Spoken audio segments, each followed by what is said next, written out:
శ్రీ వారాహిదేవి జ్యోతిషాలయం విద్య, ఉద్యోగం, వ్యాపారం, పెళ్లి, ఆరోగ్యం, నాగదోషం, సంతానం, రాజకీయం, వామాచార దోషం, భార్యాభర్తల మధ్య గొడవలు, అత్తాకోడళ్ల మధ్య గొడవలు, ప్రేమించి మోసపోవడం, స్త్రీ పురుషుల వశీకరణం, ధనం నిలకడ లేకపోవడం, మీ ఎటువంటి సమస్యలకైనా 24 గంటల్లో పరిష్కారం లభించబడును.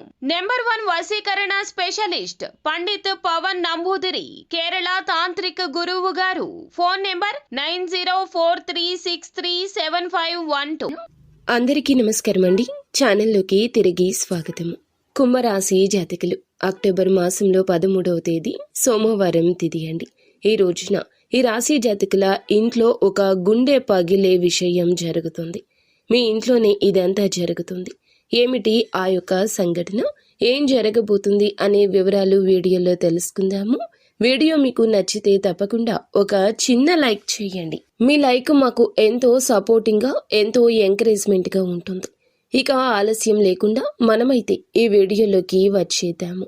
ఈ రాశి జాతకులు చాలా మంచివారు. మంచి మనస్తత్వం ఉంటుంది.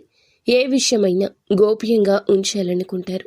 బంధాలు, అనుబంధాల విషయంలో ఒక అడుగు ముందుకేసి ఆలోచిస్తారు.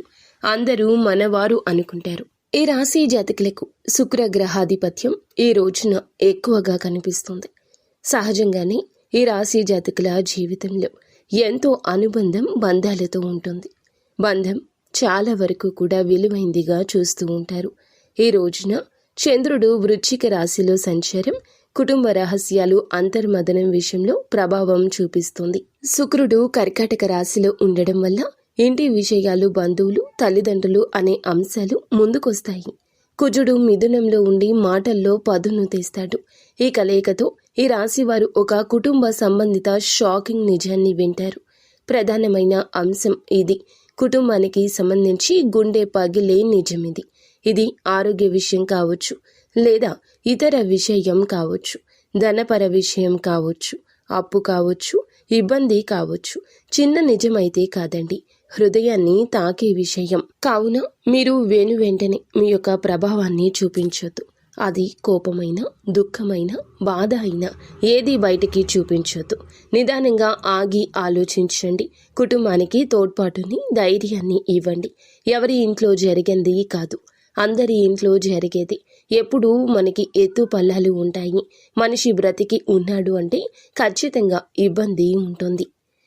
కావున కుటుంబమంతా దైవ దర్శనానికి ప్లాన్ చేసుకోండి. నిత్యము ఇష్టదైవ ఆరాధన చేసుకోండి. ప్రతి ఒక్కరి పర్సనల్ విషయంలో ఉన్న ఇబ్బందిని తెలియపరచమంటూ చెప్పండి. అలాగే మీ మాటల్లో పదుని తగ్గించండి. ఎదుటి వారి విషయంలో వారి సమస్యను మీరు వారి వైపు నుంచి ఆలోచించండి. అంతా మంచి జరుగుతుంది. నిత్యము ఇష్టదైవ నామస్మరణ, శివారాధన మేలు చేస్తుంది.